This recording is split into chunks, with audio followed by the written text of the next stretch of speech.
प्रिय मित्र, प्रिय आत्मा, मैं एक यूथ फोरम से जुड़ा हुआ था और मुझे ये उम्मीद थी कि उसमें यूथ की बात की जाएगी। जब मैं पहली बार गया तो वहाँ मैनेजमेंट के क्लास लिए जाने लगे। मैं पहला शख्स था जो इसके विरोध खड़ा हुआ। सारे मेंबर्स मेरे खिलाफ थे। किसी में साहस तक नहीं था इस बात को उठाने का। मैंने प्रश्न किया कि क्या ये मैनेजमेंट के जो भी टिप्स आप हमें सिखा रहे हैं, क्या ये हम अपने एजुकेशन सिस्टम में से नहीं सीख रहे हैं? क्या हम इंटरनेट से नहीं सीख रहे हैं? क्या हम अपने इंस्टीट्यूट में इन सब चीज़ों को नहीं सीख रहे हैं? फिर क्या प्रयोजन है यहाँ आने का? तो यूथ फोरम सदा से मेरे लिए अनफिट रहा और मैं यूथ फोरम के लिए सदा अनफिट रहा हूँ। उनको चाहिए एक फॉलोअर, उनको चाहिए एक ब्लाइंड सपोर्टर, उनको चाहिए बस समर्पण कर दो बिना किसी विवेक के, बिना किसी अंडरस्टैंडिंग के। बड़े बड़े नाम लेंगे वो, और बड़े बड़े नामों के बोझ के अंदर वो हम सब की आत्मा को दबा देना चाहते। मैं उन लोगों में से नहीं हूँ। मुझे किसी का न भय है न कोई लोभ है, इसलिए मैं ये सत्य रख रहा हूँ। मैं सदा से उस यूथ फोरम में अनफिट रहा हूँ। वहाँ के जो भी व्यवस्थापक थे वो दिल से कभी भी उन लोगों ने मुझे स्वीकार नहीं किया, क्योंकि वो जानते थे मैं प्रश्न बहुत करता हूँ। मैं मान्यताओं में विश्वास नहीं करता, मैं ऑब्जर्वेशन में विश्वास करता हूँ। और उन्हें समस्या शुरू से ही थी और हमेशा होती है। जो सच्चे जिज्ञासु हैं उनकी जिज्ञासाओं का गला घोंट दिया जाता है, उन्हें सत्य सिखाया जाता है। और हंसी की बात है कि सत्य कभी सिखाया जा ही नहीं सकता। आप बुद्धिमान हो सकते हो ज्यादा से ज्यादा, लेकिन सत्य से कोई लेना देना नहीं। आप प्रेम नहीं सीख सकते। प्रेम सीखने की चीज नहीं है, ना सत्य सीखने की चीज है। ये कोई भूगोल, ये कोई फिजिक्स, ये कोई केमिस्ट्री तो है नहीं कि विद्वान ने क्या कहा और आप उसे रट रहे हो और कोट कर रहे हो।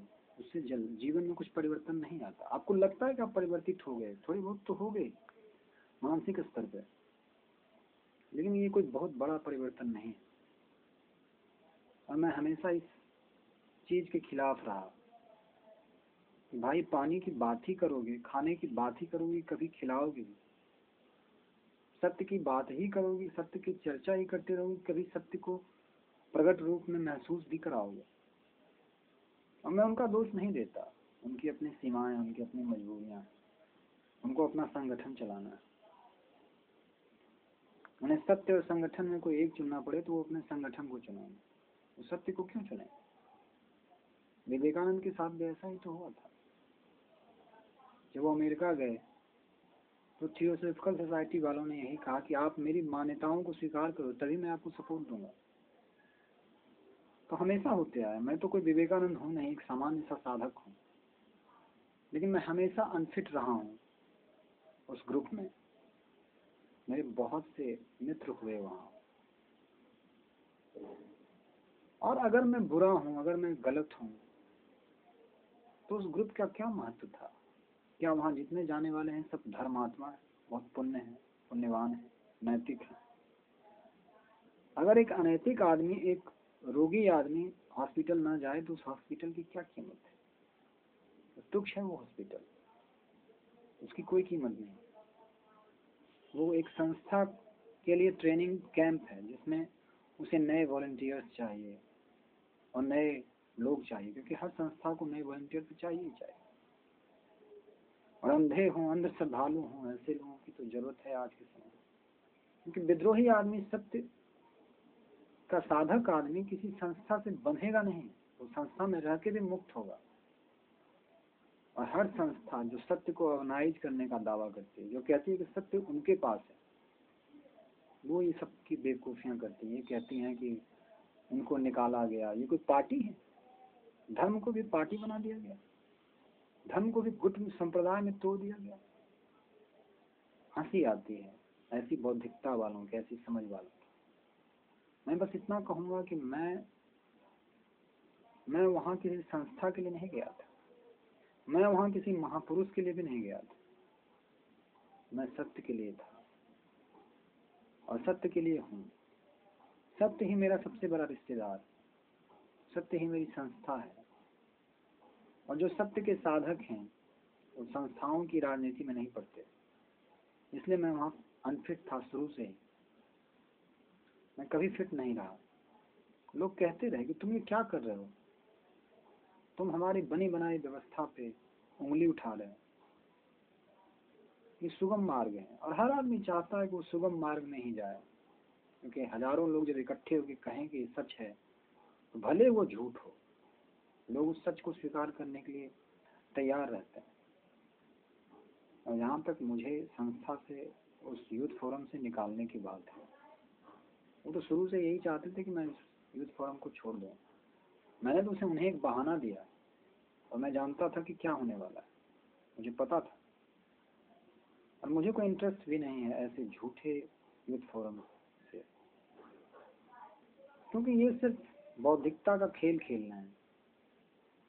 थोड़ा बहुत परिवर्तन होगा, मैं नहीं कहता, लेकिन परम सत्य की बात नहीं। सत्य तो सब में है, झूठ में भी सत्य है। कुछ ना कुछ परिवर्तन तो आएगा ही निश्चित तौर पर।